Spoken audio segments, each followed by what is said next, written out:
in football at the moment. Kennewell with an awkward kick, perhaps nerves there also, and Cox goes up and takes a very strong mark at the top of the goal square. It's inside 50. Antonowitz tried to fist it away. The ruckman Cox in the last line. Hand pass to Holman. It would have put the cat amongst the pigeons as Swan is told to hurry up. Gets the ball in the direction of Cox, and the big fellow, who I suspect is also injured, takes a very strong mark. And a comfortable mark taken by Barnard. He swings it wide to Cox, who gets down well, and then kicks towards half forward. Mantle Bowden, 11 kicks, 3 hand passes for 14. Swan brings the ball in, looks for Cox again, as well he might. The big fellow takes another good mark, scrambling the mark. Towards centre half forward, that's the direction of the kick. Cox floats back to try and join issue, and in the end takes an uncontested mark. On the Eagles rookie list, he won't have done his chances of promotion next year. Told they can play on, but the kick was brilliantly smothered. Chance for East Perth. Cox gets it across to Wooden. Wooden finessing. Back to Cox. Back to Wooden. Now they break the line.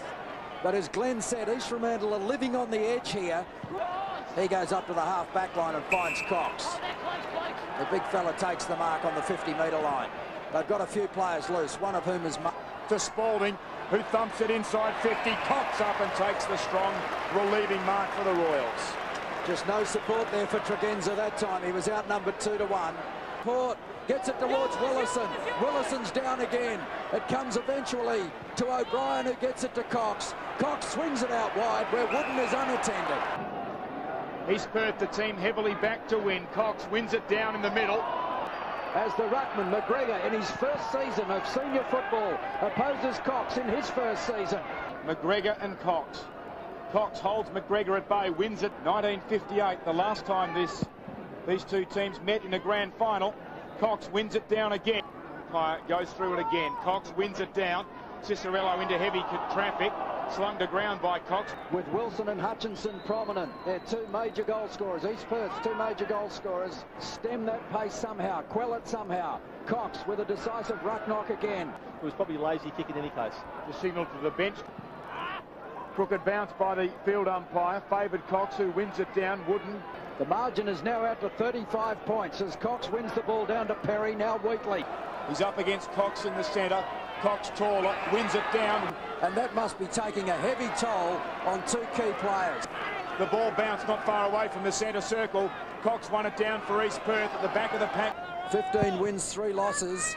East Fremantle have got to this grand final via a very different route. Centre bounce. You would think that East Fremantle's race is run. Cox gets the ball towards the... Thanks. The winner of the Simpson Medal in this Olympic year is Dean Cox. Well, the young man on the West Coast Eagles rookie list. Yes, an interesting decision. He had 8 kicks, 7 hand passes, took 7 marks, 15 disposals in all, and that's a terrific win by him, perhaps assisted to some extent by the East Fremantle coaching tactics in taking their tallest player off the ground, Robert McGregor, for most of the game. Firstly, I'd like to thank East Fremantle for a great game. We knew you'd never give up, and it's a credit to your club. To East Perth, we've done it. We've worked so long for it. Now we finally know what it feels like. To all the supporters, thanks for sticking by us. We couldn't have done it without you. Thanks.